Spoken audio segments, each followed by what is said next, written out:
हर हर महादेव दोस्तों। ओम नमः शिवाय। श्री शिवाय नमस्तुभ्यम। आप सभी को सावन मास के दूसरे दिन की हार्दिक शुभकामनाएं। आप सभी पर भगवान भोलेनाथ का आशीर्वाद सदैव ही बना रहे। आज की वीडियो में आप सुनेंगे सावन मास महात्म्य का अध्याय 2। आज की कथा से पहले हम सबसे पहले श्रद्धा सहित ध्यान करते हैं भगवान शिव का, जो भोले हैं, सहज हैं और भक्तों पर शीघ्र प्रसन्न हो जाते हैं। माता पार्वती का जो अटल नारी शक्ति की प्रतीक है और जिनकी कृपा से भक्ति में स्थिरता आती है। और आज की विशेष प्रार्थना शनि देव के चरणों में अर्पित करते हैं, जो हमारे कर्मों के न्यायाधीश हैं और जिनकी दृष्टि से कोई बच नहीं सकता। हे करुणा सागर शिव शंभु, हे जगदम्बा गौरी माता, हे धर्म के रक्षक शनिदेव, हम सब आपकी शरण में हैं। हमारे जीवन के पाप, दोष और दुखों को हरें और हमें ऐसा विवेक, भक्ति और धैर्य प्रदान करें जिससे हम अपने जीवन को सही मार्ग पर चला सकें। शनिदेव से विनम्र प्रार्थना है कि आपकी दृष्टि कृपा में परिवर्तित हो और हमारे जीवन में संयम, कर्मनिष्ठा और सत्य का उदय हो। आज फिर आप सबसे अनुरोध है कि इस कथा यात्रा के हर चरण में हमारे साथ बने रहें। कथा को अंत तक अवश्य सुनें और इस ज्ञान, श्रद्धा और पुण्य की धारा को आगे बढ़ाने के लिए वीडियो को लाइक, कमेंट और शेयर भी अवश्य करें। तो आइए सबसे पहले सुनते हैं शनि देव की कथा। प्रिय श्रोताओं, एक बार की बात है कि सभी नवग्रहों में, जिनमें सूर्य, चंद्र, मंगल, बुध, बृहस्पति, शुक्र, शनि, राहु और केतु में विवाद छिड़ गया कि इन सब में बड़ा कौन है। सभी आपस में विवाद करने लगे, लेकिन कोई निर्णय न निकलने पर देवराज इंद्र के पास वे निर्णय कराने पहुंचे। सभी ग्रहों को अपने सामने उपस्थित देखकर इंद्रदेव घबरा गए। फिर उन्होंने निर्णय करने में अपनी असमर्थता जताई, परंतु उन्होंने यह भी कहा कि इस समय पृथ्वी पर राजा विक्रमादित्य का राज है, जो कि अति न्यायप्रिय हैं। वे ही इसका निर्णय कर सकते हैं। तब सभी ग्रह एक साथ राजा विक्रमादित्य के पास पहुंचे और अपना विवाद बताया, साथ ही निर्णय करने के लिए भी कहा। राजा विक्रमादित्य इस समस्या से चिंतित थे, क्योंकि वे जानते थे कि जिस किसी को भी छोटा बताया वही क्रोधित हो उठेगा। तब राजा को एक उपाय सूझा। उन्होंने स्वर्ण, रजत, कांस्य, पीतल, शीशा, रांगा, जस्ता, अभ्रक और लोहे से बने 9 सिंहासन बनवाए और उन्हें इसी क्रम में रख दिया। फिर उन सब से निवेदन किया कि आप सभी अपने अपने सिंहासन पर स्थान ग्रहण करें। जो भी अंतिम सिंहासन पर बैठेगा वही सबसे छोटा होगा।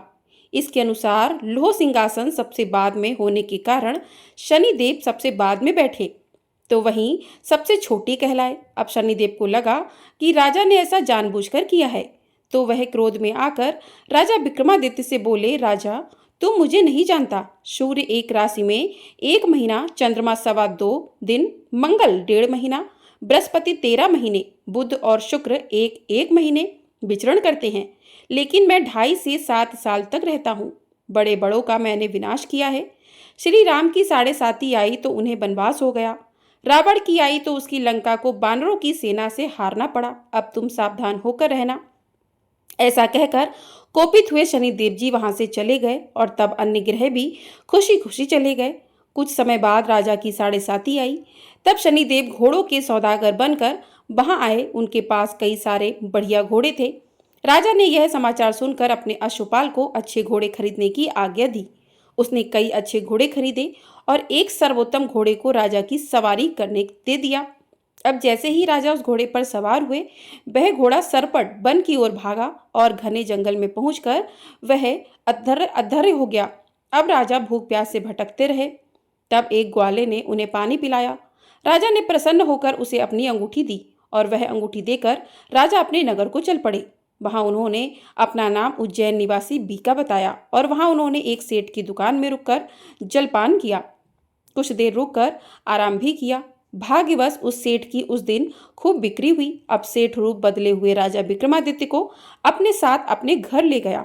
वहां पर राजा ने खूंटी पर देखा कि एक हार टंगा हुआ है, जिससे खूंटी निगल रही है। देखते ही देखते थोड़ी देर में पूरा हार गायब हो गया। तब सेठ ने वापस आने पर देखा कि हार तो गायब है। सेठ ने समझा कि बीका ने ही उसे चुराया है। फिर तो सेठ ने कोतवाल के पास उन्हें पकड़वा दिया। अब उस नगर के राजा ने भी राजा विक्रमादित्य को चोर समझकर उनके हाथ पैर कटवा दिए और नगर के बाहर फिकवा दिया। वहां से एक तेली निकल रहा था, जिसे दया आई और उसने बीका को अपनी गाड़ी में बिठाया। वह अपनी जीभ से बैलों को हाँकने लगा। उस समय तक राजा की शनि दशा समाप्त हो गई। वर्षा ऋतु आने पर राजा मल्लहार गाने लगे। राजा जिस नगर में थे वहां की राजकुमारी मन भावनी को उनका गाना इतना पसंद आया कि उसने मन ही मन प्रण कर लिया कि वह उस राग गाने वाले से ही विवाह करेगी। राजकुमारी ने दासी को राग गाने वाले को ढूंढने के लिए भेजा। तब दासी ने बताया कि वह तो एक चौरंगिया अर्थात अपाहिज हैं। परंतु राजकुमारी नहीं मानी। अगले ही दिन वह भूख प्यास त्याग कर अनशन पर बैठ गई कि विवाह करेंगी तो उसी से करेंगी। बहुत समझाने पर भी जब राजकुमारी नहीं मानी तो राजा ने उस तेली को बुलावा भेजा और विवाह की तैयारी करने को कहा। फिर तो उसका विवाह राजकुमारी से हो गया। तब एक दिन सोते हुए स्वप्न में शनिदेव ने राजा को दर्शन देकर कहा कि राजन, देखा तुमने मुझे छोटा बताकर कितना दुख झेला है। तब राजा ने उनसे क्षमा मांगी और प्रार्थना करते हुए कहा कि हे शनिदेव, जैसा दुख मुझे दिया है किसी और को मत दीजिएगा। तब शनिदेव मान गए और कहा कि जो मेरी कथा और व्रत करेगा उसे मेरी दशा में कभी कोई दुख नहीं होगा। जो व्यक्ति रोज मेरा ध्यान करेगा और चींटियों को आटा डालेगा उसकी भी सभी मनोकामनाएं पूर्ण होगी। और ऐसा कहकर शनिदेव ने राजा को हाथ पैर वापस कर दिए। इधर प्रातःकाल आंख खुलने पर राजकुमारी ने देखा तो वह बड़ी आश्चर्यचकित हुई। तब बीका अर्थात राजा विक्रमादित्य ने राजकुमारी को बताया कि वह उज्जैन के राजा विक्रमादित्य हैं। जानकर सभी अत्यंत प्रसन्न हुए। सेठ ने जब सुना तो वह राजा के पैरों पर गिरकर क्षमा मांगने लगा। राजा ने कहा कि यह तो शनिदेव का क्रोध था, इसमें किसी का कोई दोष नहीं था। सेठ ने फिर भी निवेदन किया कि राजन, मुझे शांति तभी मिलेगी जब आप मेरे घर चलकर भोजन करेंगे। तब सेठ ने अपने घर तरह तरह के व्यंजनों से राजा का सत्कार किया। सभी ने देखा कि जो खूंटी हार निगल गई थी वह भी अब उसे उगल रही थी। सेठ ने अनेक मोहरे देकर राजा का धन्यवाद किया। इसके बाद राजा रानी को लेकर अपने राज्य वापस लौट आए, जहां पर उनका खूब धूमधाम से स्वागत किया गया। राजा विक्रमादित्य ने कहा कि उन्होंने शनिदेव को छोटा बताया था, लेकिन वे तो सर्वश्रेष्ठ हैं। तब से राजा विक्रमादित्य के राज्य में शनिदेव की पूजा और कथा रोज होने लगी। शनिदेव की यह दिव्य और प्रेरणादायक कथा अब पूर्ण होती है। तो प्रेम से बोलिए शनिदेव महाराज की जय। जिन्होंने भी श्रद्धा से इस कथा को सुना है उन्होंने न केवल शनिदेव की कृपा प्राप्त की बल्कि अपने पापों का भी क्षय किया है। कथा श्रवण का यही संदेश है, जो जैसा कर्म करेगा वैसा ही फल पाएगा। पर शनिदेव यदि कृपा कर दें तो दुर्भाग्य भी सौभाग्य बन जाएगा। और आइए हम सब मिलकर शनिदेव से विनम्र प्रार्थना करें। हे कर्मों के न्यायाधीश शनिदेव, हमारे अच्छे बुरे सभी कर्मों को क्षमा कर हमें सही राह दिखाइए। हमारे जीवन से संकट, दरिद्रता, रोग और शत्रुता को दूर कर धैर्य, विवेक, संयम और सफलता प्रदान कीजिए। शनिदेव की कथा सुनने मात्र से मनुष्य को चंद्र दोष, राहु, केतु की बाधाएं और समस्त शनि पीड़ा से मुक्ति मिलती है। जो हर शनिवार को इस कथा को सुनते हैं, शनिदेव उनके जीवन की नैया पार लगा देते हैं। प्रेम से बोलिए शनिदेव महाराज जी की जय। तो प्रिय श्रोताओं, अब सुनिए सावन मास महात्म्य के दूसरे दिन की कथा। भगवान शिव से देवी पार्वती बोली कि हे महेश्वर, अगर प्रभास क्षेत्र सभी तीर्थों में श्रेष्ठ है तब तो अन्य बहुत तीर्थों के विस्तार से क्या लेना है। प्रभास क्षेत्र का ही महात्म्य बताइए। प्रभास क्षेत्र कौन है, उनकी सीमा क्या है और उसका सार तत्व क्या है। प्रभु, यह सब आप बताने की कृपा करें। तब भगवान शिव कहने लगे, देवी, सभी क्षेत्रों में प्रवास मुझे अधिक प्रिय है। प्रवास में उत्तम सिद्धि और परम गति की प्राप्ति होती है। उसके पूर्व भाग में अंधकार का नाश करने वाले स्वामी सूर्य नारायण जी हैं। पश्चिम में माधव जी का स्थान है। दक्षिण में समुद्र और उत्तर में भवानी है। इस प्रकार की सीमा से युक्त वह क्षेत्र 12 योजन का है। इसी का नाम प्रभास क्षेत्र है, जो सब पापों का नाश करने वाला है। उसके मध्य में 5 योजन विस्तृत पीठिका है, जो न्यंग कुमति से पश्चिम बरजगड़ी से पूर्व माहेश्वरी से दक्षिण और समुद्र से उत्तर में स्थित है। उसकी लंबाई और चौड़ाई मिलाकर 5 योजन का विस्तार है। यह पीठ कहा गया है। अब इसके गर्भगृह का भी वर्णन सुनो। दक्षिण से उत्तर की ओर वह समुद्र से कौरवेश्वरी देवी तक फैला हुआ है और पूर्व पश्चिम में गौमुख से आश्वमेधिक तीर्थ तक उसका विस्तार है। यह गर्भगृह मुझे कैलाश से भी अधिक प्रिय है। इस गर्भगृह की सीमा में पृथ्वी पर जितने भी तीर्थ, बावलिया, कूप, तड़ाग, देव मंदिर, सरोवर, सरिताएं, गड्ढे और कुंड हैं, वे सभी परम पवित्र और सब पापों का नाश करने वाले हैं। इनमें जहाँ कहीं भी स्नान करके मनुष्य स्वर्ग लोक में प्रतिष्ठित हो जाता है। इस क्षेत्र का प्रथम भाग माहेश्वर कहा गया है, जो कि परम पवित्र है। दूसरा वैष्णव भाग और तीसरा ब्रह्म भाग है। ब्रह्म भाग में 1 करोड़ तीर्थ हैं। वैष्णव भाग में भी 1 कोटि तीर्थ हैं। इन दोनों के मध्य में रुद्र भाग या महेश्वर भाग है। इसमें 1.5 करोड़ तीर्थ हैं। इस प्रकार यह क्षेत्र 3 देवताओं का बताया गया है। यह गोपनीय से भी गोपनीय तथा मुझे विशेष प्रिय है। देवी सब विभागों को मिलाकर इस क्षेत्र में 3.5 करोड़ तीर्थ हैं। इसकी यात्रा भी 3 प्रकार की है। पहली रौद्र यात्रा, दूसरी वैष्णवी यात्रा और तीसरी ब्राह्मी यात्रा कही गई है, जो सब पापों का नाश करने वाली है। ब्रह्म विभाग में इच्छा शक्ति कही गई है, वैष्णव भाग में क्रिया शक्ति और तीसरे रुद्र भाग में ज्ञान शक्ति बताई गई है। पापी, शट अथवा दूसरों को हानि पहुंचाने वाला मनुष्य ही क्यों ना हो, अगर वह प्रवास क्षेत्र के मध्य भाग में निवास करता है तो सब पापों से मुक्त हो जाता है। हिमवान, गंधमादन, कैलाश, निषद, परम प्रकाशमय, मेरुगिरी, मनोहर, त्रिकूट, महागिरी, मानसोत्तर, रमणी, देवोत्थान, नंदनवन और स्वर्ग लोक के रमणी तीर्थ और मंदिर, इन सबको छोड़कर प्रभास में ही मेरा मन लगता है। देवी जो एकाग्रचित होकर प्रभास में संयम पूर्वक निवास करता है, वह तीनों समय भोजन करके भी वायु पीकर रहने वाले तपस्वी के समान पुण्यफल का भागी होता है। जो विघ्नों से आक्रांत होकर भी प्रवास तीर्थ का सेवन नहीं छोड़ता, वह जरा और मृत्यु को त्याग देता है तथा जन्म के आश्वासक चक्र से अर्थात जीवन मरण के चक्र से मुक्त हो जाता है। जो भी मनुष्य प्रवास क्षेत्र में निश्चय पूर्वक निवास करते हैं, उनको एक ही जन्म में मोक्ष प्राप्त हो जाता है। जो उत्तम व्रत का पालन करने वाले ब्राह्मण प्रवास क्षेत्र में स्थित हैं, जो मृत्युंजय मंत्र के साथ शतरुद्री का जप करते हैं, उन्हें 6 महीने के भीतर ज्ञान प्राप्त हो जाता है।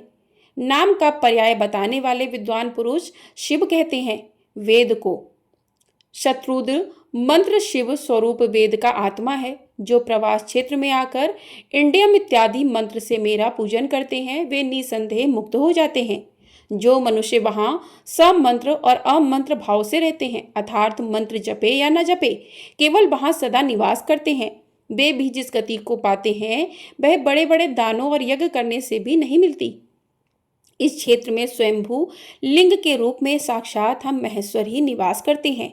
प्रभास में भगवान सोमनाथ के दक्षिण में करोड़ों रुद्र स्थित हैं। ब्रह्मांड में जितने भी तीर्थ हैं, वे सभी वैशाख की चतुर्दशी को सोमनाथ के समीप जाते हैं। प्रवास क्षेत्र में निवास करने वाले पुरुषों के लिए जो सद्गति बताई गई है, वह ना तो कुरुक्षेत्र में है, न हरिद्वार में, न पुष्कर में ही है। देव महादेव जी का वह गुप्त क्षेत्र 7 योजन है।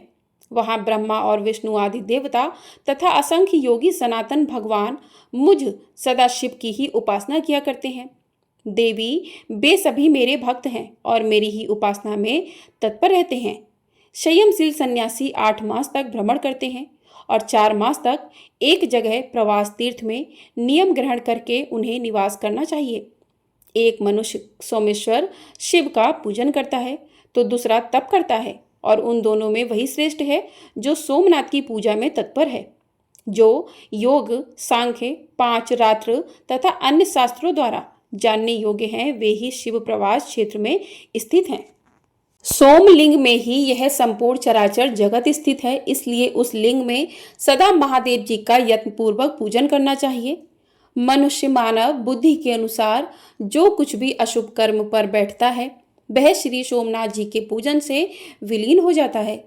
वेदवादी पुरुष जिन्हें कालांगनी रुद्र कहते हैं, वे ही भैरव नाम से प्रभास तीर्थ में स्थित हैं। मैं ही भैरव रूप धारण करके सब पापों का नाश करता हूँ।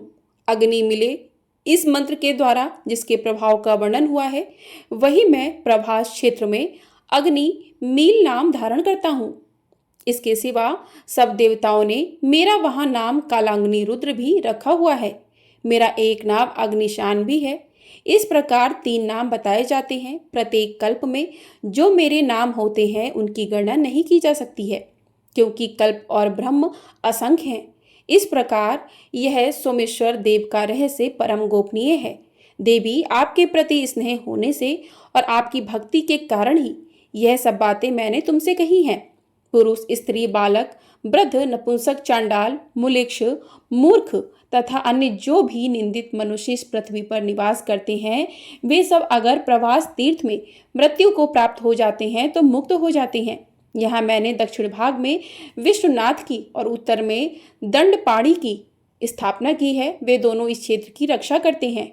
अन्य गणाध्यक्ष भी मेरी आज्ञा के अधीन होकर इस क्षेत्र की रक्षा करते हैं। उनके नाम इस प्रकार हैं, ध्यानपूर्वक सुनो।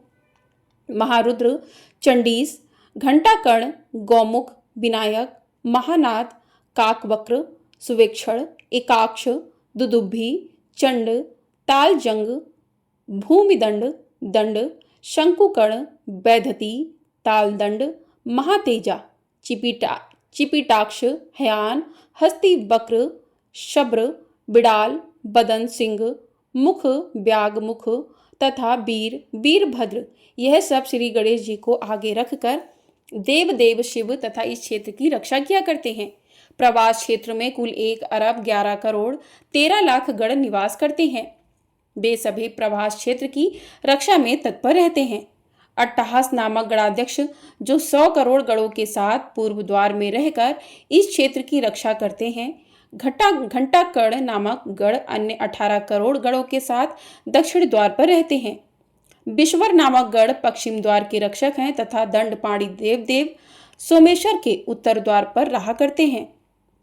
ईशान कोण में भीषणस्य, अग्नि कोण में छागव, नैऋत्य कोण में चंड तथा वायव्य कोण में भैरवानंद रक्षा करते हैं। नंदी, महाकाल, दंडपाणी और विनायक यह मध्य भाग में 100 कोटि गणों के साथ सोमनाथ के अंगरक्षक हैं। इस प्रकार असंख्य गणाध्यक्ष उस क्षेत्र की रक्षा में तत्पर रहा करते हैं। देवी, कलयुग के पातकों से जिनका मन दूषित है उनके लिए मेरा वह स्थान अगम्य है।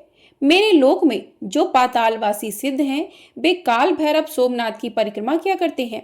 पृथ्वी में जो पुण्य तीर्थ, मंदिर और देवता हैं वे सभी सोमेश्वर देव की परिक्रमा करते हैं। शाकुनी, भारभूति, आषाढ़ी, दंड, पुष्कर, नैमिष, अमेश्वर, भैरव, मध्यम, काल, केदार, कड़वीरक, अट्टहास, महेंद्र, श्रीशैल, तथाया आदि सभी तीर्थ भगवान सोमनाथ की प्रदक्षिणा तथा उनके लिंग की स्तुति करते हैं। जहाँ प्राची सरस्वती है वहाँ 10 सहस्त्र अरब तथा 3 करोड़ ऋषि निवास करते हैं। जो मनुष्य यहाँ अपने पाप नाशन के लिए स्नान करेंगे उन्हें 10 गोदान का पुण्य प्राप्त होगा। वहां पर शूल, भेद आदि लिंग पूजन करने योग्य है। महापापचारी मनुष्य भी प्राची सरस्वती में प्राण त्याग करके साक्षात शिव को प्राप्त कर लेता है। हे ब्राह्मणों, वहां दही और कंबल दान करने चाहिए। यह दान सभी पापों का नाश करने वाला तथा सार से भी सार पुण्य है। ब्रह्म स्थान में एक ब्राह्मण को भोजन कराने से कोटि गुना फल मिलता है। यह जानकर मैं वहां प्रसन्नता पूर्वक स्थित रहता हूँ। कलयुग में वहां सभी तीर्थ अदृश्य होकर रहते हैं। मनोहर प्रवास क्षेत्र में जहाँ सोमनाथ जी स्थित हैं वहाँ मेरे 2 गण उद्भ्रम और संभ्रम रहते हैं। वे वहाँ रहने वाले दुष्ट लोगों के मन में भ्रम और विभ्रम उत्पन्न कर देते हैं। इस प्रकार से वे दुष्ट चित्त वाले प्राणियों से उस क्षेत्र की रक्षा भी करते हैं।